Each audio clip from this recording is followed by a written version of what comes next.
What is happening, mobile gamers around the world? I'm the Mobile Jockey. Today we're going to be talking about Plague Inc. made by Endemic Creations. Let's get it. I remember Plague Inc. being released a couple years ago. There's 7 disease types that you can control. There's the bacteria, virus, fungus, parasite, prion, nanovirus, and a bioweapon. There's 4 difficulty levels. There's the casual, where the sick people are given hugs. Normal, where sick people are ignored. Brutal, where sick people are in prison. And mega brutal, where I can only assume they're killed. That's dark, honestly. I didn't know I had a cat in here with me. There's also speedruns you can do with each of the 7 disease types. It's 548 days challenge for bacteria, 516 for the virus, 380 for the fungus. That's really short. 588 for the parasite, 714 for the prion, 388 for the nanovirus, and 838 for the bioweapon. There's also genetic modifiers that you can use. Either make it easier for the disease to get around either in the air or the sea, make it easier to fight the cure, make abilities or other stuff cost less while you're playing the game itself. There are also scenarios. There's quite a bit of them, so go get yourself a bowl of popcorn or a bag of chips. It's going to be a minute for this list. The first one is the Ultimate Board Game.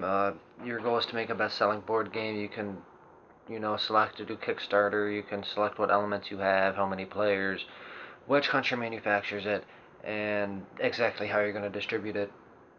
It's honestly pretty cool. My favorite scenario, personally. The next one is science denial. People turn against science. They stop believing in it. They stop believing that medicines can fight cure. They can fight cure, sure. They stop believing that medicines will fight diseases, and they basically go back to before scientific medicine was a thing. Next one up is mad cow disease. You basically take care of restart mad cow disease and try and kill everyone in the world.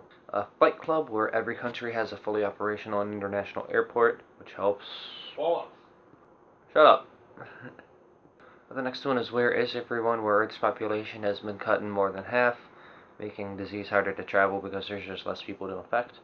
There's Santa's Little Helper, which is my second favorite scenario, where you control a mind-controlling worm and it's supposed to bring happiness to the world because the governments have made everything fun illegal, and it's up to, and even all the borders are shut down. You have to open up the borders by buying upgrades.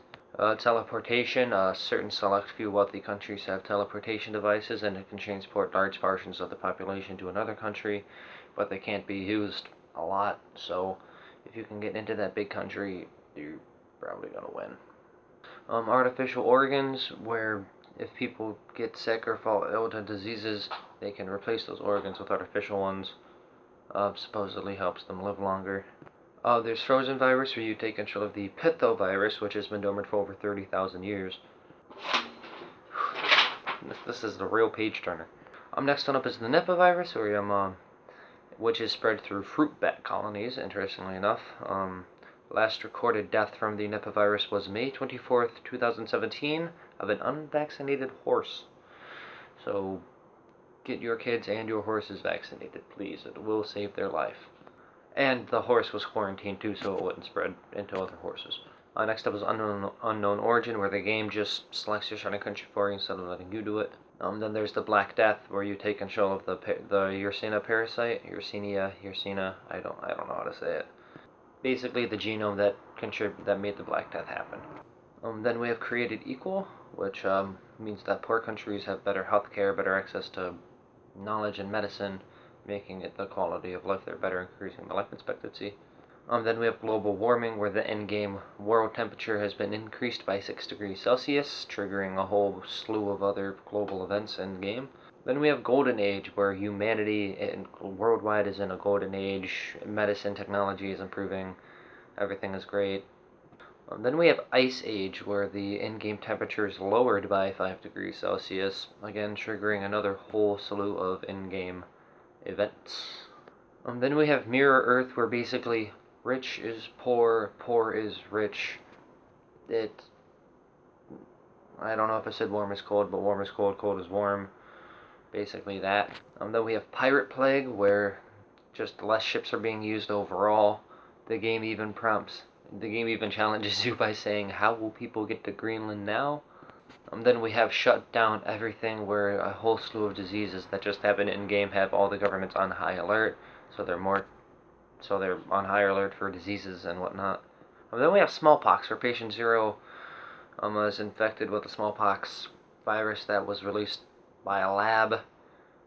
Humanity already has documented knowledge of it, and all that other good stuff. Then we have sovereign default, where there's a global depression because the US was unable to meet its debt ceiling. Then we have swine flu, which you take control of the 2009 version of the H1N1 virus that caused a scare. Then we have volcanic ash, where a bunch of volcanoes have been going off, and it severely limits some airport usage. Who cares, basically. And then we have, who cares, basically, where people stop caring about diseases and whatnot because they're too busy watching reality shows. And last but not least, finally, we have xenophobia, where other countries basically hate each other, and there's basically no border crossings whatsoever. Whew. That was a lot of scenarios to get through, but I wanted to tell you each and every one, just in case there's one that might pique your interest into downloading the game if you never played it before. And be sure to check out Endemic's latest game, Rebel Inc., which is a political and military strategy game. I personally haven't checked it out yet, although I will be very shortly. Expect another video later today about Bio Inc., which, interestingly enough, is not made by the same people. I'll see you in that one.